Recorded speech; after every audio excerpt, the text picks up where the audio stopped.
గురుభ్యో నమ. శ్రీమతే రామానుజాయ నమః. భక్తి మార్గం ప్రేక్షకులకి అనేక శుభాభినందనలు తెలియజేస్తూ మనము ధనుర్మాసం తిరుప్పావైని మనము సవివరంగా చెప్పుకుంటూ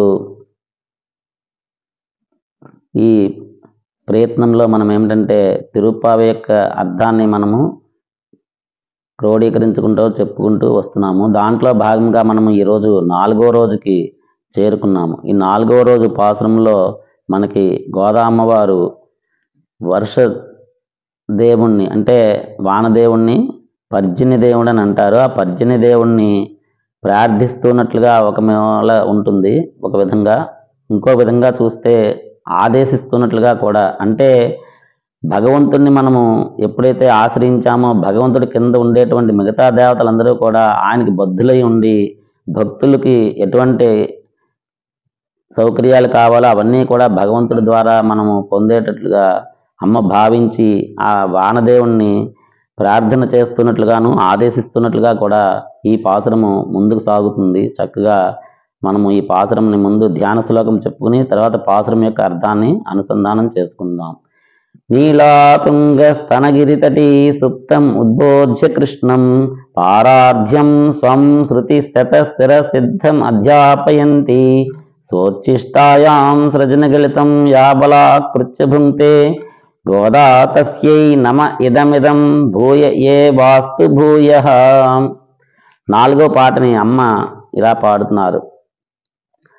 ஆழி கண்ணா ஒன்று நீ கை கரவேல் ஆழியில் புக்கு முகுந்து கொடு ஆர்த்தேரி ஊழி முதல்வனரோம்போல் மெய் கரத்து பாழியந்தோளை பர்பனாவன் கையல் ஆழி போல் மின்னி வலம்பரி போல் நின்று திறந்து தாழாதே சாரங்கம் உதைத்த சிரமதை போல் வாழ உலகனில் பெய்திடாய் நாங்களும் మార్గడి నీరాడ మగిడిందు ఏలోరింబావాయ్. ఆజిమజయక్కన్నా అని పిలుస్తున్నారు. అంటే ఓ పర్జన్య దేవుడా అని చెప్తున్నారన్నమాట.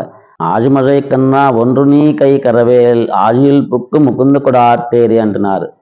ఓ వానదేవుడా నీవు ఎటువంటి వర్షాన్ని మా స్నానానికి మార్గడి శీర్ష స్నానానికి మనకు కావాల్సిన నీరుకి అందించాలి అంటే నువ్వు అక్కడో ఇక్కడో చిన్న చిన్న గోతుల్లోనూ నీళ్ళ లాంటివి తాగి వర్షంపు లాంటివి చేయడం లాంటివి చెయ్యొద్దు అని చెప్తూ ఏమని చెప్తున్నారంటే ముందుగా నీవు సముద్రంలోకి లోపలికి చొచ్చుకుని వెళ్ళి నీ దాహం పూర్తిగా తీర్చుకుని అప్పుడు నీవు పైకి రా అని చెప్తున్నారు. అంటే వానదేవుడు చేయవలసిన పని కూడా ఈవిడ చెప్తున్నారన్నమాట. అంటే స్వామి భక్త సులభుడు అని చెప్పడానికి ఇదే తార్కాణం అన్నమాట. స్వామి ఏంటంటే భక్తికి లొంగిపోతాడని, భక్తులకి ఏవి కావాలో ఆయనే చూసుకుంటాడని చెప్పడానికి. అంటే వానదేవుణ్ణి శాసించేటువంటి పట్టు మన గోదామ్మవారు సాధించినట్లుగా మనము సరదాగా చెప్పుకుందుకి వీలుగా ఉంటుంది. అంటే ఏమిటంటే వానదేవుణ్ణి ఎక్కడికి వెళ్ళి నీరు తాగాలో ఎలా తాగాలో చెప్తోంది. అంటే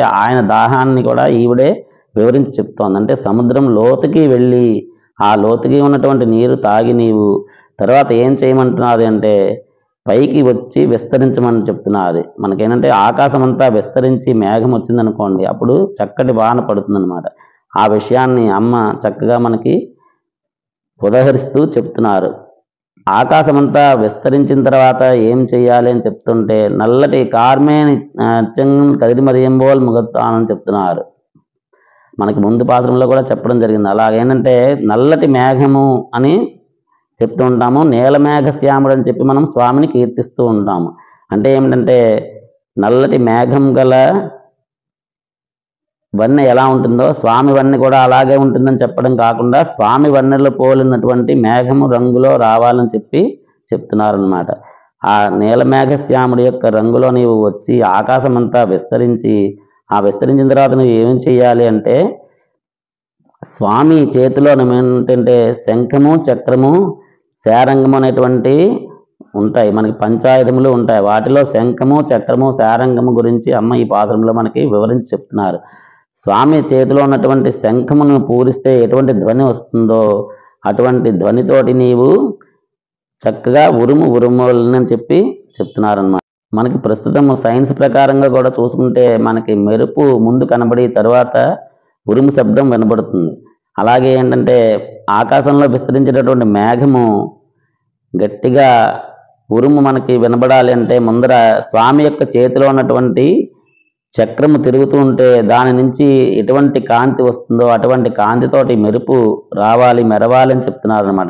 ఆకాశం అంతా విస్తరించిన తర్వాత నీవు చక్కగా స్వామి చేతిలో ఉన్నటువంటి సుదర్శనము, ఆ సుదర్శనం యొక్క మెరుపులు ఎలాగైతే ఉంటాయో ఆ మెరుపులు పోలినటువంటి మెరుపుల్ని నీవు మెరవాలి అని చెప్తూ, తర్వాత శంఖధ్వని వినబడాలి, ఆ శంఖము ఎలా అయితే ధ్వనిస్తుందో అటువంటి మెరుపు ధ్వని మాకు, మెరుపుతో పాటు ఉరుము ధ్వని వినబడాలని చెప్తున్న తర్వాత అలా ఉరుము ఉరిమి మెరుపు మెరిసి ఆకాశం అంతా విస్తరించిన తర్వాత వర్షం కురవకుండా వెళ్ళిపోయింది అనుకోండి, మనకేం ప్రయోజనం ఉండదు. అందుకని చెప్పి ఏం చెప్తున్నారంటే శారంగము నుంచి వచ్చేటువంటి బాణ పరంపర ఎలా అయితే ఉంటుందో ఆ బాణ పరంపరని శత్రువులు ఎవరు కూడా తట్టుకోలేరు అనమాట. ఒకసారి స్వామి ఆ బాణాలని విడవడం మొదలు పెట్టారంటే ఇంకా అవి ఆగడం అనేటువంటిది ఉండదు.